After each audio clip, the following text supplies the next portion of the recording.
Hallelujah जी, praise the lord. मसीह खुदावंद में आपकी सलामती हो। डॉक्टर पास्टर काज़िम जिदून पैदाइश की तफसीर की अगली आयत के साथ आपकी खिदमत में हाजिर है। आजकल हम पैदाइश की किताब का तफसीली मुताला कर रहे हैं। तो आज पैदाइश 18 बाब 6 से 10 आयत का तफसीली मुताला हम करेंगे। ये आयत इब्राहीम और खुदावंद के फरिश्तों के दरमियान होने वाली मेज़बानी और उस वादे के बारे में है जो उन्होंने सारा के मुतालिक किया। आयत 6 में हम देखते हैं कि इब्राहीम के दिल में मेहमान नवाजी का जज्बा शिद्दत से मौजूद था। उसने न सिर्फ खुद जल्दी की बल्कि अपनी बीवी को भी फ़ौरन ताज़ा रोटियां तैयार करने को कहा। मेहमान नवाजी मशरकी रवायात में आला कदर समझी जाती थी। इब्राहीम ने आम खाना नहीं बल्कि उम्दा आटा और बेहतरीन तरीके से तैयार खाना पेश किया। यह हमें सखावत, इज़्ज़त और ख़िदमत की रूह सिखाता है। जैसे आज भी किसी ख़ास मेहमान के आने पर हम सबसे अच्छा खाना तैयार करते हैं, वैसे ही इब्राहीम ने भी खुदा के नुमाइंदों की खाने से तवाज़ु करके उनकी इज़्ज़त की।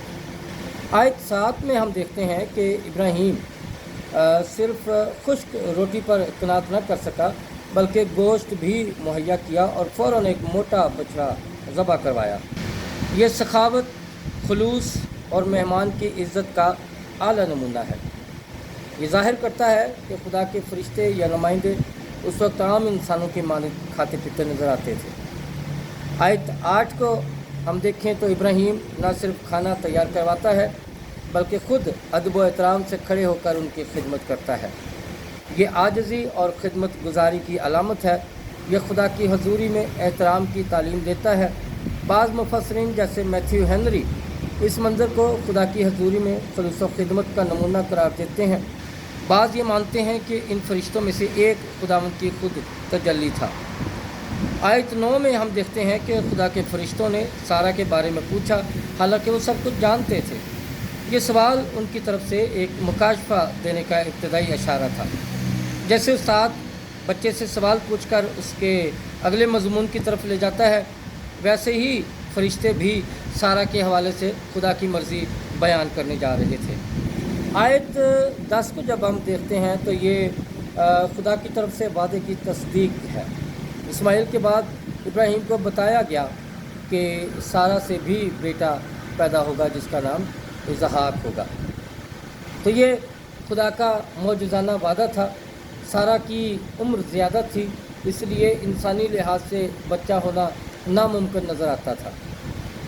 अबरानियों 11 बाब और उसकी 11वीं आयत कहती है कि ईमान ही से सारा ने भी खुद बांझ होने पर और उम्र सीधा होने पर हामला होने की कुदरत पाई। तो इब्राहीम की मेहमान नवाजी हमें सिखाती है कि खुदा के लोगों की इज़्ज़त और ख़िदमत करनी चाहिए है। खुदा अपने वादों में सच्चा है, चाहे हालात नामुमकिन क्यों ना हो। ये आयत हमें खुदा की हजूरी में आजिज़ी, खिदमत और ईमान की तालीम देती हैं। तो खुदावंद आप सबको बहुत ज़्यादा बरकत दे। मुझे फॉलो कर लीजिए और अगर किसी का कोई सवाल है तो वो पूछ सकता है। और अल्फ़ा ओमेगा ऑनलाइन और फ़िज़िकल सेमिनरी क्लासेस में दाखिले जारी हैं। अगर आप दिलचस्पी रखते हैं तो नीचे कमेंट में दिए गए व्हाट्सएप नंबर पे आप रब्ता कर सकते हैं। God bless you. खुदावंद आपके साथ।